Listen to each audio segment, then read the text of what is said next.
Practice किया, बहुत रियाज किया। 1 घंटे व्हीलचेयर में बैठी रोज़ 6 महीने के लिए, जस्ट टू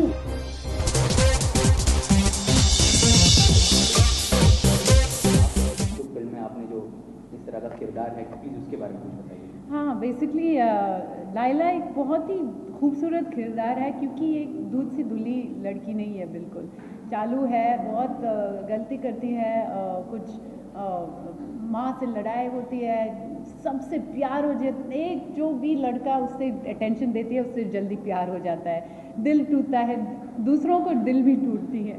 तो ऐसी लड़की है, जैसे सब टीनेज लड़की की कहानी हो सकता है, ऐसी लड़की है जो पहली बार प्यार करती है और सीखती है उसके ऊपर उसके बारे में।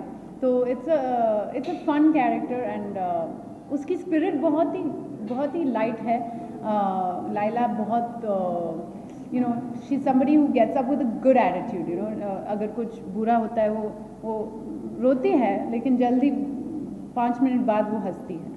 तो ऐसा कह सकते हैं कि बहुत चैलेंजिंग था ये रोल जो आपने अभी किया, या वो एज एन एक्टर किस तरह का रोल था? चलिए, I mean, yeah, I play a girl who has cerebral palsy, ये एक मोटर स्किल का डिसऑर्डर है। तो मैं मुझे बहुत डर लगा जब मैं स्क्रिप्ट पढ़ी, क्योंकि अच्छी लगी स्क्रिप्ट बहुत, और मेरा डर था कि कैसे काम करूँगी इसके ऊपर, मुझे कुछ पता नहीं इसके बारे में, इस डिसेबिलिटी के बारे में। तो मैंने सोनाली से बोला कि प्लीज़ मुझे बहुत वक्त चाहिए, बहुत रिसर्च करना है। उन्होंने ही बोला कि अगर वक्त नहीं है तो हम नहीं करेंगे ये फिल्म, कम से कम 3 महीने तो चाहिए।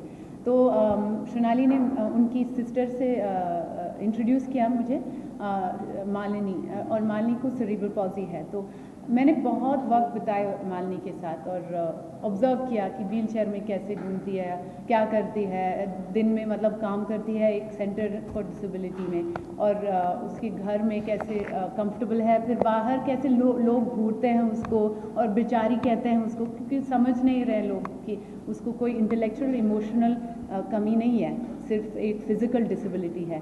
तो ये सारी फ्रस्ट्रेशंस मैंने देखी। फिर मैंने भी प्रैक्टिस किया, बहुत रियाज किया। 1 घंटे व्हीलचेयर में बैठी रोज़ 6 महीने के लिए, जस्ट टू जो भी काम था मेरा घर पे, अगर मुझे खाना खाना है या ब्रेकफास्ट बनाना है या शावर करना है, as Laila in the character मैं काम करती थी। सोनाली जी, आपसे जानना चाहेंगे कि ये जो फिल्म है इसका आगाज़ किस तरह से हुआ? How did this script came in your mind? जैसे वो कल्कि भी कह रही थी, मेरी एक बहन है मालिनी जो मुझसे सिर्फ 1 साल छोटी है, तो मैं उसके साथ बड़ी हुई हूँ। तो ये मेरे लिए कुछ अलग चीज़ नहीं था, किसी का सेरेब्रल पॉल्सी होना। और मेरी पहली फिल्म अमू के बाद मेरी बुआ ने कहा कि देश को मालूम नहीं ये क्या चीज़ है, इसके ऊपर फिल्म करो। मैंने कहा मेरा कोई इंटरेस्ट नहीं है, क्योंकि मेरे लिए इंटरेस्टिंग या एक्साइटिंग नहीं था, क्योंकि मैं तो बचपन से मैं ये देख रही हूँ।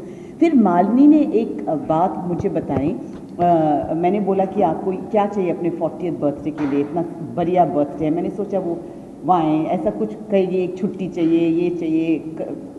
उसने कहा कि मुझे I want to have a relationship, मुझे ये सीखना है कि तुम जो टेक फॉर ग्रांटेड करती हो, किसी के साथ रोमांस करना, प्यार करना, मेरे पास ये नहीं हुआ कभी, and I am going to be 40। ये एज अ सिस्टर मुझे बहुत दुखाया और सोच में भी डाला कि हम तो ये तो बिल्कुल सोचते भी नहीं हैं। हम सोचते हैं कि ठीक है पढ़ाई लिखाई कर ली, ये तो दूर की बात, सिर्फ कि खाना पिलाना, यू स्टडी सो मच, बहुत कुछ मिला है, तो ये हम छूना नहीं चाहते एज फैमिली मेम्बर्स। और फिर मुझे लगा कि ये बहुत इंटरेस्टिंग होगा as a spark for a story, इसलिए मैंने लिखना शुरू किया। The film has got some great response internationally, including from Bollywood. तो आपको किस तरह का मतलब कुछ कहा है कि फिल्म अच्छी है, किस तरह का आपको क्या रिस्पॉन्स मिला है? स्पेसिफिकली अगर बॉलीवुड की बात की जाए तो आप दोनों से जानना चाहेंगे पहले आप? हाँ, बॉलीवुड में तो हम जिनके फैंस हैं जैसे आमिर और मिस्टर बच्चन, इनके साथ बहुत उनको बहुत हंसाया और रुलाया। ये मेरा फेवरेट लाइन है कि लोग ये नहीं सोचे कि बहुत अच्छा है अवार्ड्स जैसा कि हमें देखना चाहिए, वो लोग इतने एंटरटेन थे, क्योंकि ये एंटरटेनिंग सिनेमा से ही आते हैं, और वो लोग बहुत एंटरटेन थे हमारी फिल्म से। ये सबसे बड़ी कॉम्प्लीमेंट थी जी। बॉलीवुड से बहुत ग्रेट। हाँ, या आई थिंक रिस्पॉन्सेज बहुत अच्छे हुए हैं। आई थिंक मेरा फेवरेट रिस्पॉन्स था आमिर जी का, जब वो बाहर आया स्क्रीन से और मुझे बैठा दिया और बोला मैं क्या कर सकती हूँ ताकि सारे दुनिया ये फिल्म देखें। मुझसे पूछ रहा है, तो वो इतना मूव था, इतना मतलब एक्साइटेड था फिल्म के बारे में, और बोल रहा है कि सारे लोग ये फिल्म देखना चाह रहे हैं। पड़ेगा बिल्कुल।